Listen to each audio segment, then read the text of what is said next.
Welcome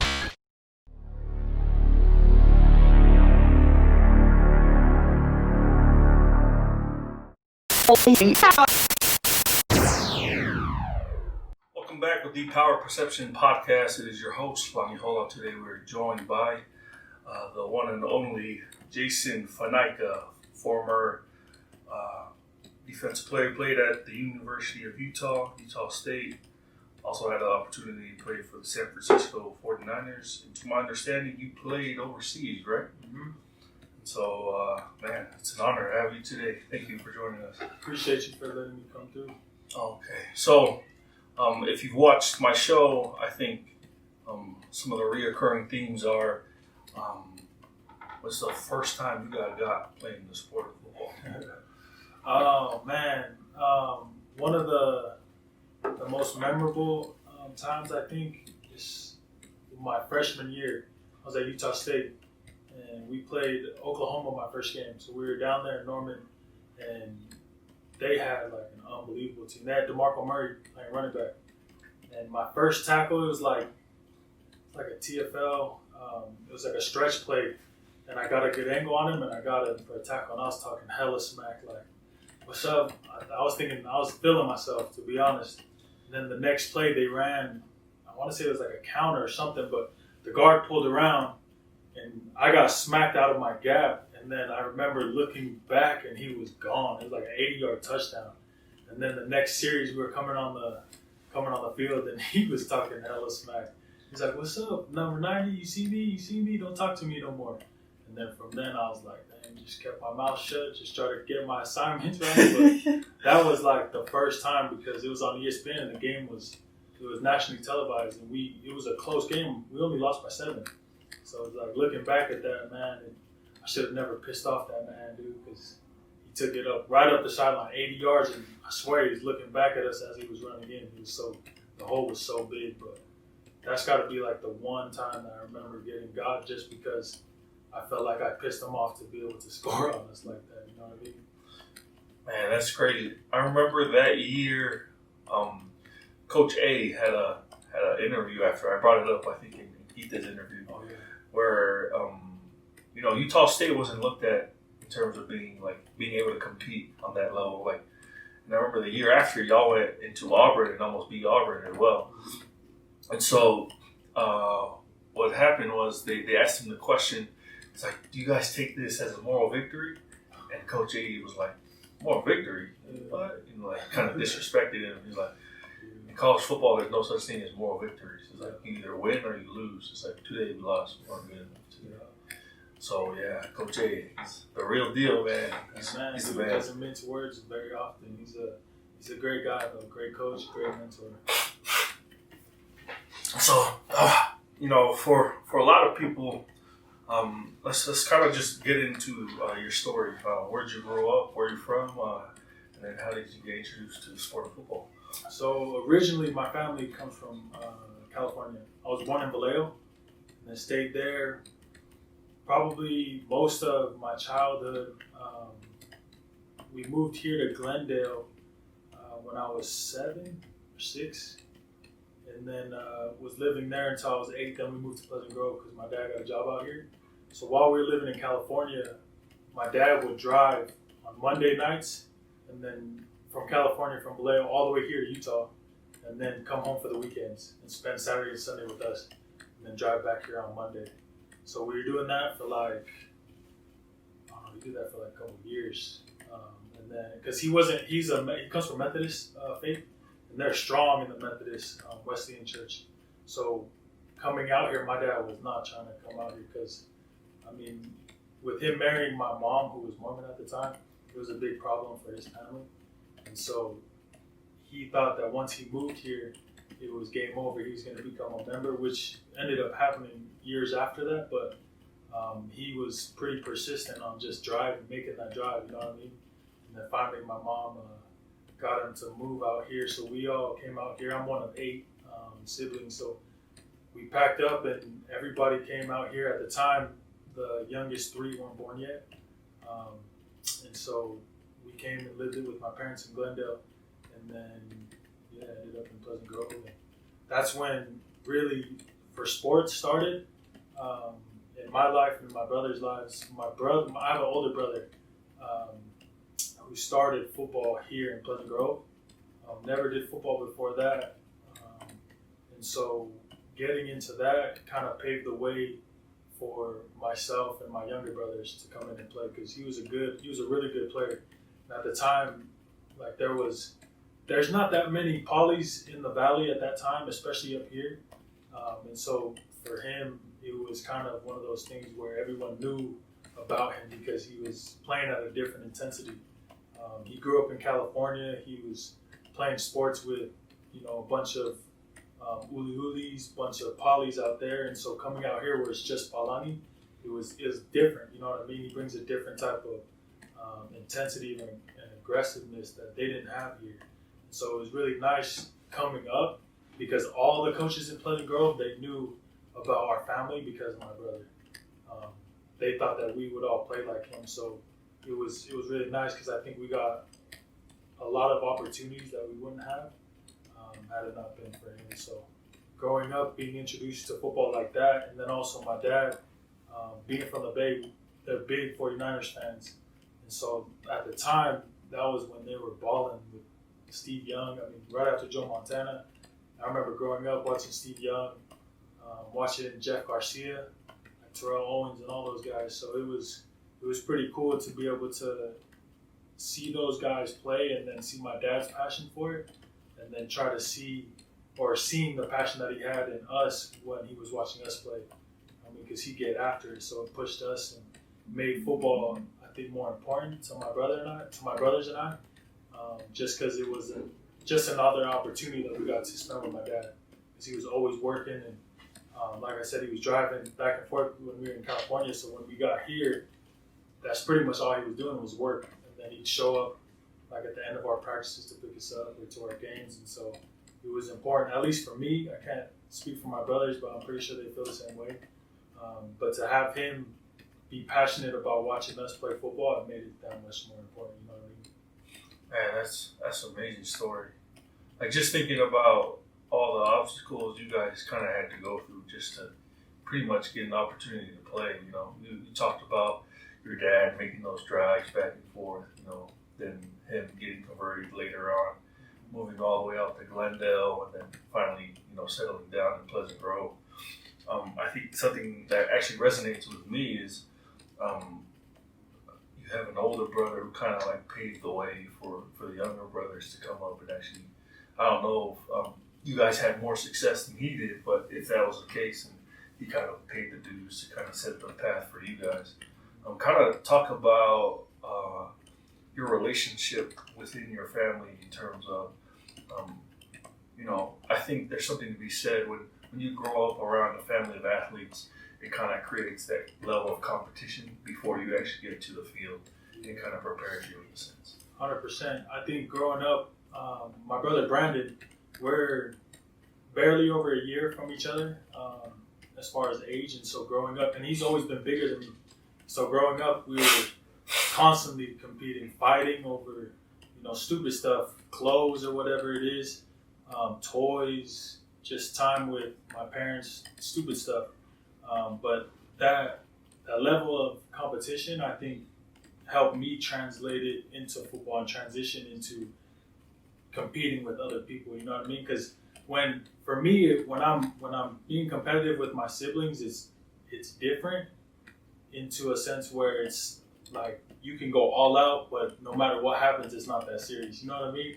Like at the end of the day, we're blood, we're family, and it is what it is.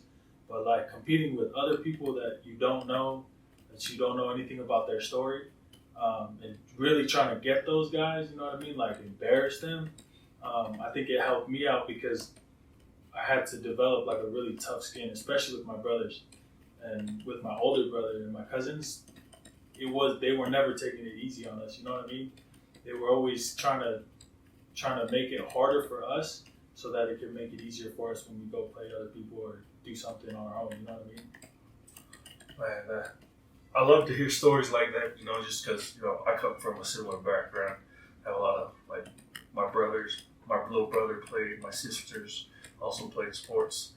my cousins played, and they're always over at my parents' house. And so anytime we had like a family get together or a family game night, like it turns into war every single time. And then there's always half of the room who's pissed off, and then the other half of the room just talking crap the whole entire night. So that's something that also resonates with me. So you kind of talked about, maybe the atmosphere of competition comes from. Let's kind of dive into maybe your family dynamic, right? So you have 8 siblings, right? And so you said your dad was back and forth, always working. How's it at home, having 8 siblings and your mom kind of holding down the fort? Sure, my mom, she held it down. She's a G for sure. She's done a lot of different things just trying to make ends meet because my dad, he works for a steel company. He's a salesman. But like at the time when he was doing all of his work, a lot of other people were getting better jobs than him because of schooling. My dad didn't go to college out here. He was a teacher back in Tonga, but as far as schooling out here, he didn't have much credentials. And so where he started at with the steel plant, his brothers, he's got 3 brothers. They all went to right after an earthquake or a tornado or something in the bay. They went and picked up scrap metal for this steel warehouse. And so the guys, they saw him and how hard he worked, so they gave him a job. And then while he was there working in the warehouse, they saw that my dad was really good with numbers. And so they brought him into the office, and then that's kind of where he started. And so being in the office for him, that transition, he was gone all the time. So my mom was raising us. She would always make sure that we were where we needed to be on time. She made sure that we were doing our homework and all of our schoolwork. And she was dealing with, I think, all of the complexities of trying to raise a family. Just because my oldest brother, he, like we were talking about, he paved the way, but he also got in a lot of trouble. And so it really helped as far as setting an example of not what to do, but also like what to expect if you do decide to make choices that are against the grain. You know what I mean? So I think being raised in that type of atmosphere, and then I have 2 older sisters, so it goes my oldest brother, and I have 2 older sisters, then it's me, and then I have a younger brother, a younger sister, and then another younger brother, and then the youngest is a girl. And so being able to just be around that big family dynamic and then always have somebody to be with at all times, I think for me, it really helped me out in my development as far as trying to focus on different things. Because whatever I liked, my brother was into Brandon.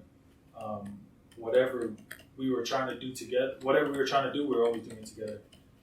So it was really nice to be able to have someone to lean on, and then also someone to try to figure things out with. You know what I mean? Because with football or with basketball or with baseball or whatever we were doing at the time, he was just a natural at it. Like this dude, man, like whatever he's doing, it don't matter what it is. It'd be a board game, and he's good at it. You know what I mean? So like having someone like that pushed me to try to be better. You know what I mean? And try to impress, because we have a saying in my family, because my brother went to Stanford, he's like our golden child. Like my parents, they like are so proud of him, and you could tell ever since he was little. But it's because he works hard and he's really smart dude. You know what I mean? So seeing him receive all the accolades and all the attention from my parents, it really helped me to push harder. Because I wasn't that great of a student. I never really liked school. So to try to fight, in my eyes, and this probably ain't how it was, but in my eyes, trying to fight for their approval and try to fight for their attention was like my biggest motivating factor, which pushed the competition between my brother, and then also just talking to my older siblings, because my oldest brother, he went down to Dixie and played football, and then at the time, like while we were growing up here in Pleasant Grove, he was never around much, just because there's a big age gap between us. It's like almost 10 years. And so he was never really around, but when he was around, it was like he was teaching us how to fight. He was teaching us how to play ball. He was teaching us how to do something, you know what I mean? Most of the time, it was probably not something your parents would teach you, but he was spending time with us. And then my oldest sister, she played rugby at Weber, but she was always working. Like I remember one time in high school, or while she was in high school, she had like 2 jobs because she wanted to try to buy a car. because in the neighborhood that we were at, it was. I mean, we lived in a nice area, but it wasn't like we had money. You know what I mean?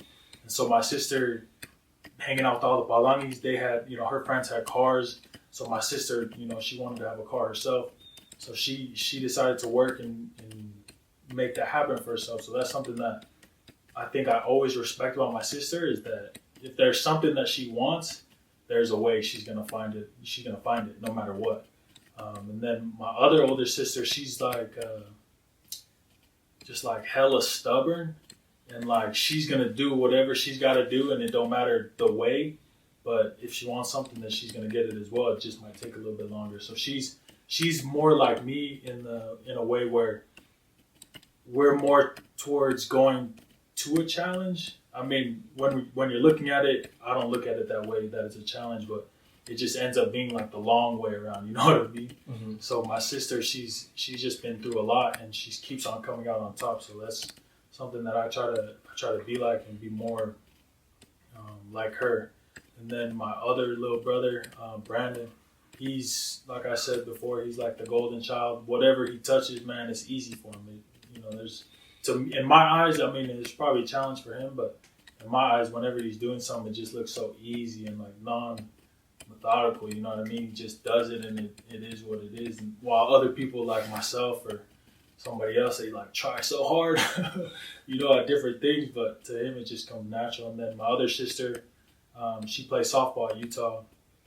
She's always been competitive and like trying to find herself, but she's always, doing whatever she's got to do, and she don't bother nobody. But she's someone that you can rely on, and is probably one of the most loyal people that I've ever met. You know what I mean? And then my other little brother, he's just trying to figure things out. He's a great kid, someone that I look up to a lot, just because he's a lot like my brother, where things come easy for him. But like as far as the effort, sometimes he don't really give like 100%. You know what I mean? And being like an older brother, and you're looking at that, it frustrates you. But for him, it's just like, he's doing his thing. He's not hurting nobody. So, if he can get by, he can get by. But something that I've always admired about him is that he's always willing to try. You know what I mean? He'll try anything. Doesn't mean that it'll be the best or will end up getting done, but he'll do it. And then if he can't do it, he'll let you know. But he's a solid kid, solid dude. He's going up to Utah in January to play. So he'll be up there playing football. And then my other little sister, she's just my mom's little booty machine, dude. Like, whatever my mom needs, she's there. And she loves being there for my mom. So that's something that I really find as a blessing, because with all the kids being so spread out, like the older three and then my brother Brandon, they all live out in Cali. And then the rest of us live here. But with my sister having her family, I have my family as well. I got 4 kids. And my wife, we're super busy all the time. So having my parents getting older and having my youngest sister there to take care of them, it's a huge blessing, which motivates. I know it motivates me, but I know for sure it motivates my other siblings to try to do better and do things that can help make them proud. You know what I mean? Man, that's awesome. What a breakdown of the family. I was thinking about that story that you told about how your mom used to, what was it, sell J's and like belt buckles and stuff online. And I was just like, that probably resonated with a lot of you. It just seemed like, man, whatever she got her hands on, it was just like, I gotta make ends meet. So I'm gonna just hustle and see what I can get done. And then like to see how that's probably kind of passed on to all of you guys. You guys got your own way of hustling, and just seeing the family dynamic of her. You just have a whole entire family who's really close and family oriented, but at the same time trying to accomplish and treat greatness in your own way. And so that's awesome to hear. So now we kind of know where you come from in terms of where your family was at. Let's kind of dive into not your introduction, but you played at Pleasant Grove High School, right? And let's kind of talk about just how things went there, and then the recruiting process and how you got it. Man, that's a great question. At Pleasant Grove, I was super lucky because we had huge talent coming out of Pleasant Grove when I was there in high school. I think my senior year, we had 9 guys get offered for full ride scholarships. And at the time, it was like unheard of. Most, some teams get maybe 3 or 4.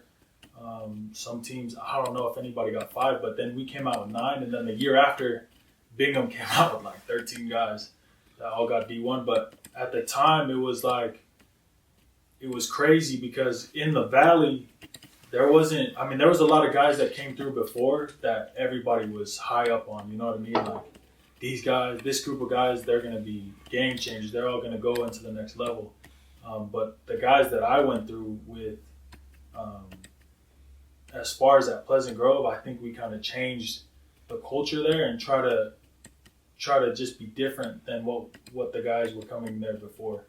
I think most of the guys there before, they were really good players, really good guys, but they did everything by the book. You know what I mean? Like, whatever the coach told them, they were doing it, which is fine, and that's how it should be. But the group of guys that I came through with, we kind of had a different mentality and a kind of different approach. And I think in the long run, it hurt us because the coaches, they didn't respond well to that. But at the same time, I think it was monumental for us because it helped us all find our groove in football. You know what I mean? Help us find ourselves that, man, we could be playing ball for a long time if we stick with this and we do it the right way. And so being at Pleasant Grove, we had 4 of those guys out of that 9 we were tight ends. You know what I mean? So we were all getting recruited. We were all close, good friends to this day. We were all getting recruited to the same schools. And then when it came down to sign, we all ended up signing with different teams. But during that process, it was really fun to be able to go and talk about, what was going on at BYU, what was going on at Utah State, what was going on at Utah, to try to figure out where we would be going, in the next level. But I think the end of my senior year, it hurt because when all these guys are, that should be like when you're really pushing hard to set yourself up for college. A lot of us, we were kind of just chilling, getting ready for college because we were already going there. So we all kind of took our foot off the gas pedal. But I think being around those guys the whole time helped me out a lot to be able to put things more into perspective and then to be able to really try to focus on my craft. And I had a bunch of help from my brother because when we were seniors, I didn't get I only got 1 offer from Utah State. And I didn't get that until my senior year at Pleasant Grove, which is kind of unheard of because most coaches, they offer their scholarships like when a kid's a sophomore or a junior. It's easier to plan that way. You know what I mean? It's easier to be able to develop your scheme to the players that are coming in so that you make sure that you're, successful. But Pleasant Grove, they do a summer camp every year. They've been going up to Logan for like 20 years before that. Even when Utah State was like trash, they were still going over there. And I remember being in scouts and talking to some of the leaders, and they're like, I don't even know why you guys go to Utah State because they're trash. How can they hold a camp when they can't even win a game? Damn. Like, dang, that's hella disrespectful. Shots fired, man. Shots fired, but to me, it was like, dang, this is the school that I'm finna go to. Like, I know we're trash, but you're not about to say that in front of me. You know what I mean? Like, it was a little bit of like a sense of pride, almost not in the team because they were garbage, but just in the fact that these athletes, like they're out there to prove something. You know what I mean? And sometimes it's a challenging dynamic because we had really good players at Utah State. Like, we had some ballers, some dogs, but the coaching for them before Coach A got there, it just wasn't meshing too well. You know what I mean? And it was hard to see. But going there and being able to play for Coach A, that was life changing because Coach A, he's the real deal. He's a man that doesn't mince words. He'll tell you exactly what he thinks, and if you don't think it, then it's like F you, you know what I mean? You're going to do what you got to do and how the coaches say to do it, or you're not going to play. So, Man, that's crazy. I kind of reminisce. I remember that year when we were playing at Alta. The only reason why we beat you guys is because we had 2 blocked field goals. I think that game. Yeah, those field goals was on me. Oh shoot! Yeah, I didn't even know that. Both of them. So like, I remember because they were blocked. They weren't blocked by the same guy, were they? I think one. I think Ati got one, and I got one, and then the little cornerback. Yeah. Okay. So I'm the wing on field goal, right? And the first one that got blocked, I think it was by Ati, and he cut inside of me because so how we did it, the tight ends would punch out, and then they were blocked down, and then the wing they would punch in and then block out. So it's kind of like we're both taking care of the middle guy, but still getting our guys. And so the first punt, the first field goal, I just hit that gap right between us and got in too easy. And I was like, frick. So I talked to my coach and he's like, nah, just block the outside guy and we'll try to do better on the inside guy. I'll have the tight end help you out a little bit more. And then there was another field goal. I don't think it was blocked, but there was another field goal that he got in hella easy again. And I was like, dude, this dude's about to block another field goal. So freaking told the coach, I was like, I'm blocking in. The guy on the outside shouldn't be able to get there. Like I'm going to take a big step and try to leave my body out there so that he has to take the long way around. And so he's like, all right, I guess we'll see. And then in crunch time, like it was the last play. Yeah. And freaking overtime. And I remember blocking down and I got eye, and then all of a sudden this freaking short corner just right off my butt, dude, and blocked the field goal. And I just remember sitting there hella pissed, like, dang, what the fuss? Like, how's this gonna happen to us when we're trying to scheme for it, but it's like trying to trust my coach, you know what I mean, in a sense, where he's like, you should have just blocked out. You don't know what's gonna happen on the inside, that's not really your job, but if you block outside, that's your job, you know what I mean?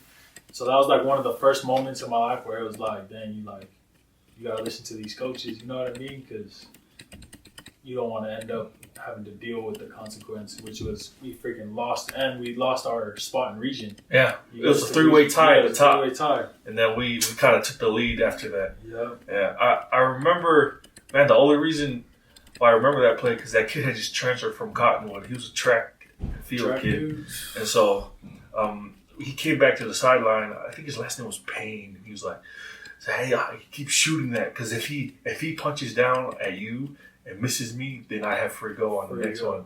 And like, it's just funny. Like, yeah. And then I was thinking about that year in terms of like just the region as a whole. That region was stacked. There was no sorry teams. Yeah, we had a solid region because Alta was with us. I mean, at the time, Lone Peak was pretty good. Jordan was there Jordan was there. West Jordan was good too. They had that quarterback and then some of the receivers. I think, I'm pretty sure West Jordan was with us. I think, who was it? There's a sophomore kid that he was a pretty good receiver by the time. You had CJ O'Neal. Yeah, that was him. Yeah, he was tall. Yeah. Big receiver, I remember. And then, but the big one you're talking about is Martavius. Yeah, that's from West Jordan. From West Jordan. So CJ was their little quick inside guy. Because he came to Utah State. Yeah. Yep. And then he ended up running track over there. But I was just thinking, like, dang, man, it's kind of crazy to see how football as a landscape has changed overall, right? And I was thinking, man, like the kids nowadays, I just feel like as a whole, like in terms of skill set, oh man, they're way better than when we were in high school. Like I was watching some of the highlights that Ross puts out of some of his receivers. Like their release game and like their understanding of schemes is just like on a whole another level. Like they're thinking like college wide receivers before they're even like juniors and seniors. And I was just like, dang, it's just crazy to see like the development of the game in Utah. Like before, like I remember when Bingham had gotten beat by Trinity, you know, I didn't really think like, we can't really compete on that level. And like now I'm like, I think we're a lot closer than we were before. We might not be the best in terms of like best state in all of the U.S., but like we're not gonna get blown off the field like that anymore.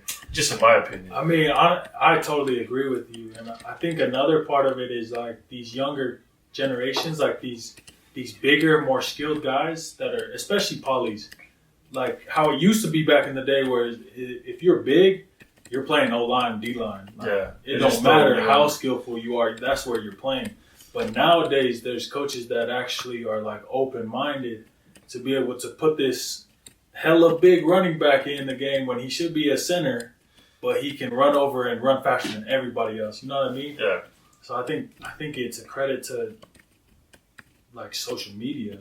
You know what I mean? And putting all these players that are everywhere in the nation on a little phone or like some film for coaches to watch and be able to say, man, we got a guy that kind of looks like that and we should maybe try him out. Because that's how it started with me and the group that I was with at Pleasant Grove, playing all offense. Because at the time it was me, a kid named Brian Sampson.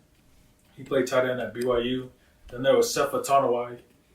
He's a cold basketball player too. Dude, he's cold at everything he does, man. You should have seen him play baseball. Like, that dude can do everything. Like, kind of like my little brother, but he's just like, we used to call him the LeBron James of Pleasant Grove. Because this dude, man, like on a night where he's like off in high school playing basketball, this dude will shoot for like 30 points. But that's like his off night. And it's crazy just to see how athletic he was. So then you have a guy like him where we grew up and like all the coaches wanted to put us on the O-line and D-line, you know what I mean? But this dude will catch any ball you throw at him. It don't matter where it's at. Like if he's 5-10 yards close to it, he's catching it. And then we had Joe Kruger, who is he's a monster, right? And he was, I think going to high school, he was like 6'7", like 220, 230, but he was huge. And so we had like a couple packages in high school where we were all on the field at the same time on offense. And so we had our quarterback who at the time, Dallas Lloyd, he went to Stanford to play quarterback and ended up playing safety over there. But he was cold at quarterback. Like he could evade anybody, any kind of blitz. Because when we were playing you guys were blitzing us all the time. But he wasn't even playing in that game. But the week before that, when we were playing I want to say it was like South Jordan. No. Yeah, Jordan. He ran for like 180 yards. Like, damn. But he probably ran for another 180 behind the line of scrimmage, just evading people. So it was crazy to be able to see those guys. And honestly, I think being able to show the coaches at Pleasant Grove, because before then, like I said, we had nobody like us come through Pleasant Grove. And so the coaches, like, they were run heavy, run game. That's what we're doing. But I think to have us come through opened up their creativity to be able to put different guys in different positions. You know what I mean? And I think that served Utah as a whole better because then you get these really athletic polys that are bigger than everybody playing skill positions. You know what I mean? And then growing up in that position suits them really well because then by the time they get to college or whatever, college coaches, they'll put you wherever they need you. You know what I mean? That's awesome to hear. So, you talk about, kind of the culture that you guys created and it kind of led to, all of you guys getting your own scholarship offers. So you started off at Utah State, right? Mm-hmm. So kind of go through your college career. How did that end up playing out as a whole? Man, I had a lengthy college career. So I started off at Utah State my first year, my freshman year in 2010.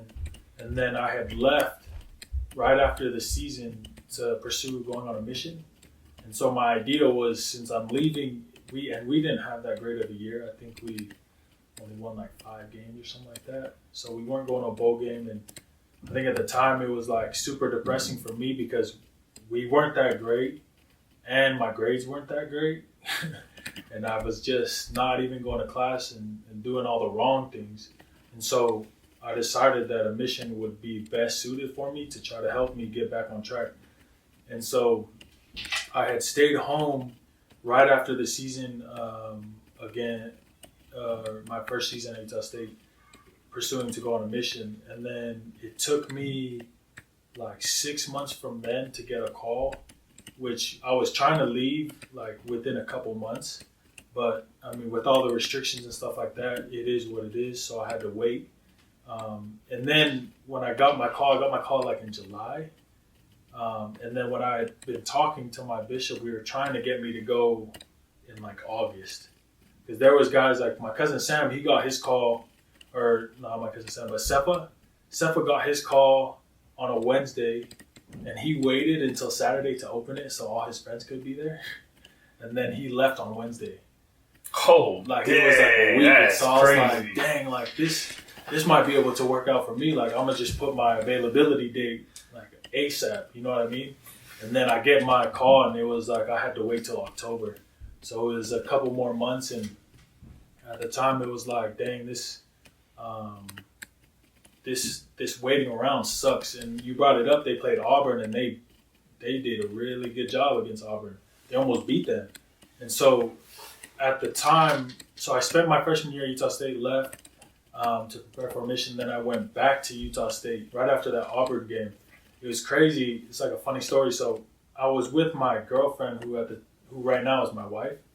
By the time she was my girl, and we were at Iceberg getting some shakes. It was like 9 o'clock at night. It was after the game, and I had texted Coach A and told him like good game, you know. And then we started talking, and then he called me while we were in the drive-thru, and I was just like, dang, I really miss football, blah blah blah.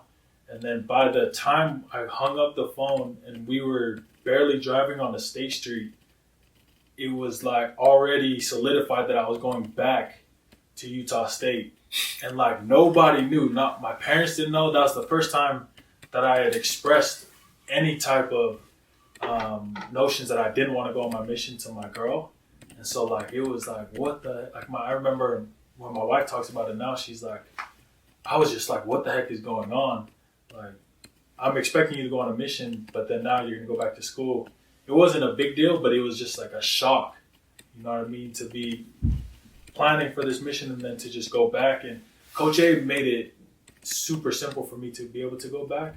Like, I remember talking to him on the phone. He's like, you could be up here tomorrow and I'll get you in classes. And I was like, nah, there's no way. You know, I think you're BSing. But he's like, no, for real. You're in classes if you say right now that you'll be here tomorrow. And sure enough, I went up there Monday morning. Or sorry, that was Saturday night. I went up there Sunday morning and then started classes on Monday. And then ended up playing for my sophomore year. We had the game against Weber. That was my first game, and I remember getting up there. And it was when Boje Filimoyatu and Al Lapuaho, they had gotten there from a JC. And I remember talking to them, and they're like, dang, dude, you sure you're ready? And I'm like, yeah, we're going to see. So they made me do this conditioning test, right? And up there, it's already a high elevation, and it's a little high up there. It's a little high up there, bro. And so like all summer, I wasn't really working out. Like I would play in like the little rec leagues and stuff like that, or just go mess around with some of my boys, but I wasn't playing. And so I went up there. By the grace of God, I passed the conditioning test, because they were like, if you don't pass the conditioning test, we can't play you. And it's like 25 gassers or something like that. So it wasn't, I mean, it's not crazy, but like the time that they give you to get it done, it was like I had to get it done in like 35 minutes, and I had like only a certain amount of break time. And if I had stopped, then they would just have me stop, and then I'd have to try the conditioning test again the next week. So I was like, damn, I'm not about to not play this week if I'm coming up here to play, you know what I mean? So I freaking somehow got through that conditioning test, and I remember like Boje and them were out there with me just trying to cheer me on and you know, help me get through it. And I remember it was like at like 15 or something like that. I was like, dang, bro, I'm about to be done. Like I got 10 more to go. I can't do this no more. But he was like one of those guys that he could get you going, don't matter who you are. Animated, man. And yeah, animated, bro. And he brings, it's like a different level of intensity, you know what I mean? Especially like, that was the first time I had met him. And so it was like, for me, it was like, dang, I have somebody that I can look up to and that can kind of help me lead through not going on a mission, coming out here, trying to get my grades straight and trying to do the right things, you know what I mean? So he was, I think, a huge example for me. Him, Al, Al's grandpa and my grandpa, they're brothers. And so it was good to be able to have him up there and to kind of watch out after me. And then Tani Isilao, he was up there too. So being able to be with him, because when we signed to Utah State, Tani came to my house and stayed with me at Pleasant Grove for the signing days. Because the next day we had, our school did like a a big thing in the gym. They had like news reporters and stuff come through, and my mom made us these cakes and stuff with the college that we're going to. So I had known him for a while, even back when we were living in Glendale. So having those guys there, I think really helped me out as far as getting back into the playing mode and getting back into college life. I ended up living with them in our house because I came so late. I had to sleep in the living room, and then we had like this little, I don't even know what you would call it because it's not a closet. It's like lifted up off the ground, and then it's like a little room. It's like a little storage room that goes back, and I slept in there sometimes because when we'd have like people over, we try to clean the house, make it look nice. Then I would just go back there, and it went back like 10 feet, so it was pretty big. But those were like the struggle college days, man. Like we didn't have no money. But that was a great time in my life, and the fact that it was really when I figured out that I think I could play football for a long time, and that I really love football. So then that season finished off. We played. We had a really good season that year. We had a turnaround season. Ended up going to a bowl game, which was like the first time in a minute that Utah State had gotten to a bowl game. So then we went there, went to Idaho. The Idaho Potato Bowl, and played Ohio State, the Bobcats. That was pretty fun because before the game, like in the game weeks for the bowl weeks, you do some stuff with the other team, like some events or whatever, so that the bowl personnel, whoever's doing it, whoever's throwing it on, they can take pictures of the teams interacting. So it seems like bigger and better. But we had gotten in like a pretty big fight at the bowling when we were doing bowling. So it was hella funny. We were just talking hella smack to each other. And then we had like a dinner that same night, and there was still like some fighting, like bickering going back and forth. Because Ohio State, they wanted to, flaunt that the East Coast, like the East know how to play ball, but we're all here from the West, we want to show off for Utah. So that was an interesting time and super fun because that's like the first time that I'd ever had something like that where we're interacting with the other team, but at the same time, like if you're talking smack, the coaches aren't stopping you. You know what I mean? Like there's no, you say whatever you gotta say. They're probably agreeing with what you're saying too. Yeah, for real. Like especially our coaches. We have some coaches up there, they're crazy. Like they lived for like that excitement and like the contact and the aggressiveness from football. So to be able to see that off the field, it was pretty cool for me because I try to keep it separate, right? I try to keep it like this is football. When you're on the field, you act a certain way, and then when you're off, you act a certain way. But seeing those coaches, and these are guys that I look up to, and all these like seniors and juniors that I was looking up to, I was like, dang, dude, like this is true. You walk around with a little confidence, and you can start pushing that off to people when you get the chance, especially if it's the other team. You know what I mean? You want to let them know. So those are some crazy memories that I have, especially being with like Boj and those guys. So then after that season, I decided to leave and go on my mission. And so I had left, got my call to Indiana. And then when I did my call, they sent me out like 2 weeks later when I told them that I wanted to go. And so I had left and I was on my mission. And then my dad got cancer while I was out. But he didn't tell none of us. Like my little brother knew, and he had just barely left on his mission to Florida. So I was in Indiana, he was in Florida, and then we had the youngest four at home, or the youngest three, and they were still at home. And my sister, she was in high school, doing softball and all these other types of sports. My little brother was doing all these sports, and my little sister, she was doing school and sports. And so during that time, my mom was trying to hang everything, like trying to handle everything. Because my dad couldn't, he had colon cancer, and he was doing chemo. So he's getting his chemo treatments, and it would drain him, so he couldn't do much. And so my mom was trying to, balance everything. She had to get a job because of all the bills that were coming through, and so she was busy all the time. Like I remember talking to her while I was gone, and she told me that she was late to picking up my brother from school. by like an hour and a half because she couldn't get there because she couldn't get off of work. And so I remember sitting there and thinking to myself, I was like, dang, like, this is happening right now. Maybe I shouldn't be out here. Maybe I should just go back home. Because at the time when I was on my mission, like all my companions, they were all older than me, like 25, 26, 27-year-olds. Mm-hmm. And so like these guys, they were super good for me because they taught me the structure and how things are done on the mission. You know, there's certain aspects to a mission where you have to get certain things done and you have to do things a certain way. And so it was good. But like any type of like branch off from any of those ways of doing things, it was like a huge problem. Like talking about like how you teach lessons, right? Teaching lessons, and then, you know, missionaries, they go off of the spirit, and so like they're kind of going back and forth and just trying to understand that. But for me, it was like I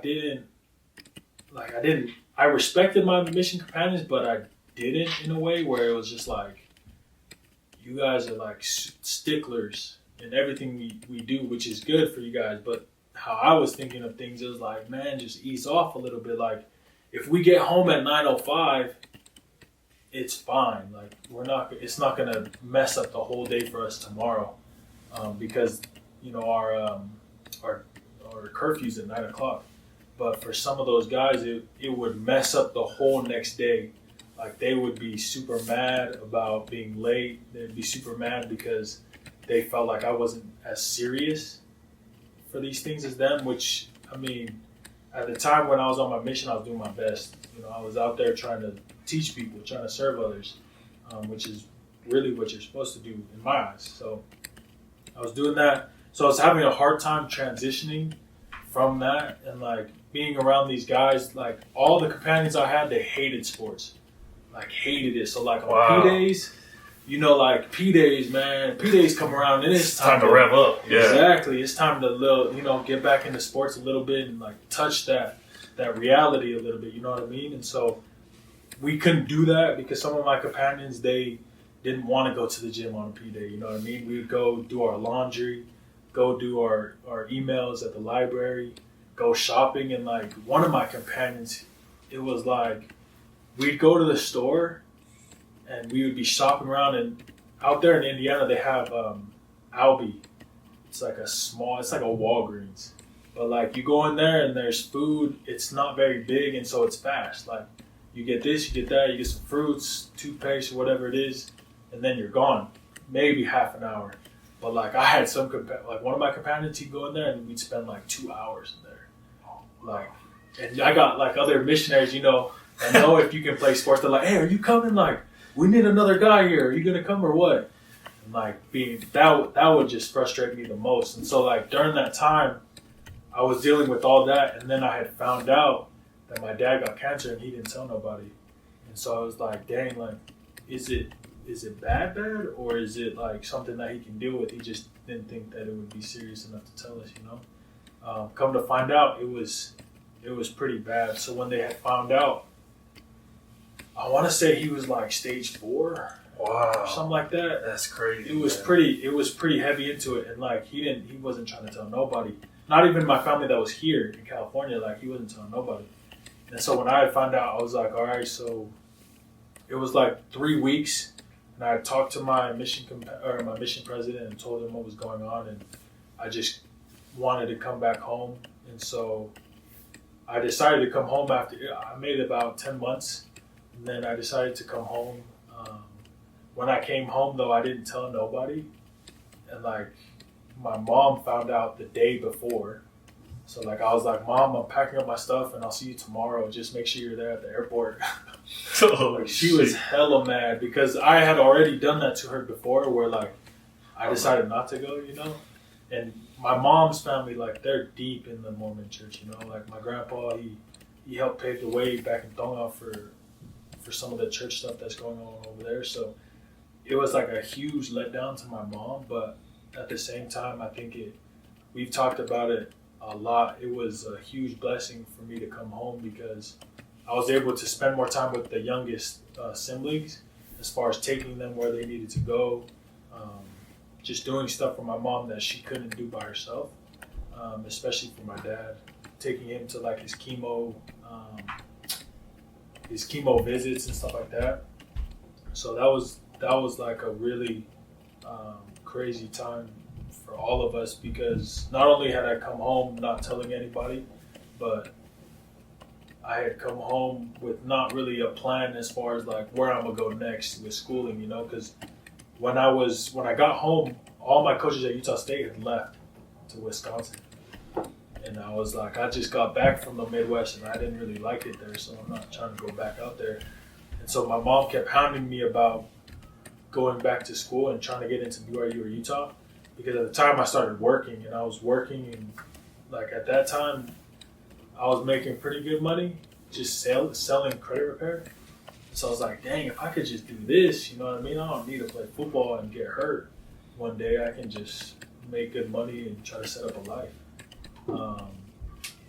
Long story short, ended up talking to the coaches at BYU to go there. In the process of doing that, I mean, I don't blame them, because I think it would have been really tough for me to get into BYU. With my grades coming from Utah State, they weren't sharp. They were pretty bad. So trying to get into BYU, and especially with a missionary that cut his mission short, I don't think it's like the ideal situation. The ideal situation, the ideal player that they wanted to bring in, you know what I mean? Which is fine. So then I remember one day I had taken my dad, it was like after one of his chemo visits, and we went to BYU to meet Bronco and just talk to him about me walking on or whatever. I remember getting over there and they had us waiting for like an hour and a half. And I was getting hella heated because my dad, he was struggling. Like, we were sitting on these chairs in the foyer or the waiting area it was like almost 2 hours. And I could just see my dad like kind of being impatient, but trying to stay patient because this could be a good opportunity for me, And so I was like, forget this. We ended up leaving and going down to Utah to talk to Coach Hill. And then while we were talking to Coach Hill, it was like 40 minutes. They enrolled me in classes. They got me like a Pell Grant. They got me all set up so that I could start. And then that's kind of what led me into going to Utah, was walking on my first year. And that, man, like the brotherhood and just the atmosphere at Utah changed my life and how I look at things forever. Just the bond of those guys over there, it's different there, you know what I mean? And especially with the coaches that we had, the type of team that we had, my first year there, my redshirt year, we weren't that great. I think we only won 5 games. But turning that program around, kind of into, especially with the Pac-12, going into the Pac-12, trying to help that program turn around in that aspect, I think that was super fun and instrumental to me, because it means a lot, and also just helps shape out the future years of going there, and then also trying to stick it out in the NFL and then going and playing overseas. Man, I was just sitting there thinking, man, that's like, you pretty much go on a roller coaster ride with, everything you can deal with. Trying to, I think a big thing is when we talk about going on missions, a huge part is just, as a kid, you don't want to let your parents down, right? And so when you do go on your mission and you find out, home's not doing too okay, like it's kind of hard for me to, deal with these kids out here when I know my mom needs help. And so you go back home against her wishes, but like in the end, it was probably like the best decision for you. Not only to be like, I'm gonna be there for my siblings, but like for you to know that like I need to know my family's okay. Like I can't. That's something I know personally. If I had to like just deal with that in my head, I don't know how focused I could be on anything else. Yeah. I think like while I was out there, it was like I stayed in one area the whole time, so it was like I was old furniture in some of these people's homes. You know what I mean? Like I'd go visit the same people. We tried to get new conversions and stuff like that, new investigators to teach, but the area that we were in, like there was mugs of the missionaries. I was the only colored, there was 2 colored missionaries in my mission, I was one of them, and they stuck me there because the missionaries were getting mugged and stolen from. Like the week before I got there, one of the missionaries got his bike robbed. But like this is one of those missionaries. He had like the nicest stuff. He had like this bike. It was like a motorbike, but it was one of those that pedals itself with a battery. Oh wow! Yeah, it was hella nice. You were asking for that to get stuff in. So I was like, dude, it kind of is what it is with the area that we're in. It's the east side of Indy. Mm. You know what I mean? And that's like, I remember walking into houses where like they were all boarded up because nobody was supposed to live there with like eviction notices on the thing. But then you go in there, you open up they had like these self-built doors where it would kind of open just like only like this much. It would open only this much, but they'd have like a old wood burning stove in there with like these pipes, these ventilation pipes going into these different rooms, and all these homeless people would be just like living in all these different rooms. You know what I mean? So it was like crazy to be seeing all of that and then hearing everything that's going on at home. It was like put the worst pictures in my head, you know what I mean? As far as like, dang, if my parents don't get through this, then they could end up in something like this, which, I mean, I don't think is realistic because my parents, you know, they always work hard and they always have jobs and stuff like that. But to me, like a little 19-year-old, 20-year-old kid, it was like, dude, I got to get back home and help out in some way because being out here, I felt like we weren't receiving enough blessings, you know? Yeah. But that, I mean, it is what it is, but I think at first it was tough for my mom coming home, but at the end it brought us closer for sure. That's what's up, man. You know, and then I kind of wanted to touch on, you know, it was kind of like a weird dynamic, right? So the time you chose not to go on a mission, you have a band of brothers at Utah State who kind of accepted you. You know, it's probably like therapeutic for you in a sense to be around people who are so accepting, kind of know where you're coming from. You know, I know those guys and how they grew up, so they could kind of relate with you in that type of sense. And then you end up choosing the decision where everyone says is the right decision for you. Mm-hmm. Then you get thrown out there and you feel like an outsider in a sense. Yeah. You got all these guys who are sticklers, but then they lose insight in terms of, you know, it's like it's something to follow a rule, but on top of that, but like it's something to just do things because you truly care and love someone, right? And I think oftentimes, you know, serving a mission, you know, I remember I got a letter from, I think it was my mom or dad, and my dad was telling me, like, because I served in Belmont, he was saying, don't you ever forget that it's more important for you to love and you know, show how you care about someone than it is to show how obedient you are, just to show off how obedient you are. Yeah. And so like he drove that into me, and I was like, no, but like I need to do like this and that. He's like, son, he's like, trust me, you follow my way and everything will be easier on your mission. And then it came into fruition when I actually got the opportunity to serve. And then I was like, dang, Dad, that's like so true. And then I kind of tie that into like, you know, we Polynesians have huge hearts, right? And so anything that kind of resonates with family and people looking out for us, and that kind of led you to going to Utah, right? You know, BYU didn't know at the time that they were kind of throwing you under the rug.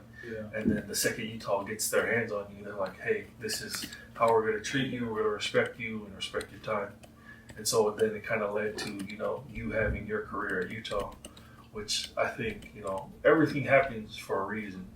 And I think oftentimes, as you know, whenever you're going through the thick of things as kids, you're like, dang, man, like what the hell is going on? You know what I mean? Yeah. But then it usually, like, I think it's something Elder David A. Bednar said, it's like, you usually don't realize these things until after the fact, right? Mm-hmm. And so you can kind of have perspective, like, my road went from A to B, now to Z, back to A, but like, that's how it was supposed to go. And you're kind of reflecting and thinking about it. It's like, man, it's like I wouldn't have it any other way. And so for me, like just looking at it as a whole, we're gonna close up pretty soon. There's so many life lessons we can learn as a people. And I think oftentimes as Polynesians, we kind of, you know, impress our expectations of oh, you need to like do this, like you need to marry in the temple, you need to go on a mission, you need to go to school, you need to do that. Instead of just embracing wherever you are in life, it's kind of where you're supposed to be. And if you're 34, 35 years old and you still haven't found out your way, I think that one of the craziest quotes I ever heard was, how can you expect to know what you're supposed to do when you haven't even hit the halfway point in life, right? And then you're getting told by people what you need to be doing and how to be successful, when in reality, like, what's success, right? Because success is objective in a sense. And so if you feel like you're being true to yourself, being true to the people who hold you accountable, and at the end of the day you get somewhere to sleep and somewhere to eat at night, it's like nothing else you can ask for. Nothing else. And so in closing, what would be your advice to, a lot of our collegiate Polynesian athletes kind of take the bumpy road sometimes. What would you say to them in that sense? Man, I just say enjoy the ride, because it happens quick, man. Like, I feel like yesterday I was just barely up at Utah State, and the day before that I was just thinking about all my boys at Utah, you know what I mean, and some of the things that we were able to do there and learn from the guys that came before. But I think one thing that I wish I would have told myself or knew going into college is just understanding that you can adapt to anything. You know what I mean? Like, no matter what's gonna happen to you, like, say you get kicked out of this happened to us. Say you get kicked out of your dorm. You know what I mean? It's like not the end of the world. I thought it was, because everyone's talking about how you can't live on campus anymore if that happens to you. So that, like, just little stuff like that, don't let it become a bigger issue than it is. You know what I mean? Like, I think that's the biggest thing for me, is that I took a lot of things off the field too serious, and it drained my energy when I try to get on the field, you know what I mean, and try to do something that I'm there for.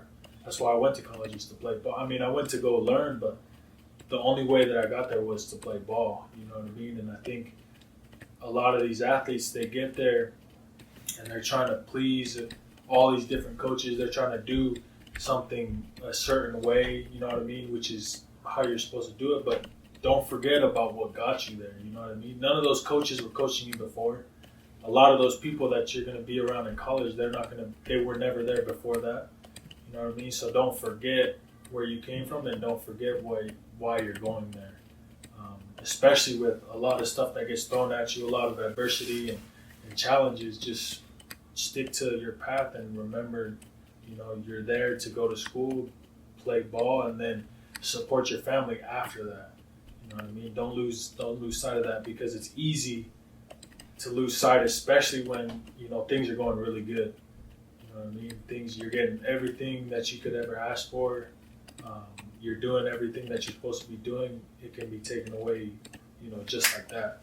So just remember staying persistent, and then not being afraid to fail.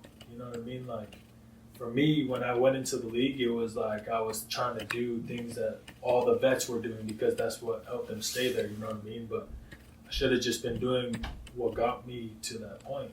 So don't forget about all the time that you put in, because by the time you get to the NFL, or whatever level it is, the next level, you kind of think of yourself like, I thought of myself kind of like as a freshman going into college, you know what I mean? Like, not thinking about any of the time or any of the thing that I was doing before that. I was just focused on like how I'm going to impress these coaches so that I can play more. But just give yourself more credit and more confidence. Like, it takes a lot to get to that point, you know what I mean? And don't forget about any of that, because it'll help shape and build your career after that. Not only in sports, but in life as well. You know what I mean? It'll help widen and give you a better perspective on what is really important in life. You know what I mean? Man, that's what's up.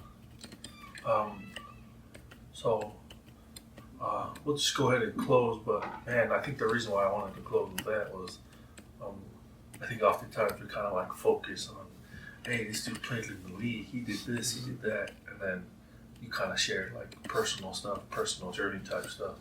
And I think that's a lot more important in terms of, like, not all of us are going to get an opportunity to go play in the league, but all of us are going to kind of go through something. So I think that's kind of the reason why I just shut it off there. Appreciate it. Oh man, thank you for coming today, man. Blessed having you here today, having you in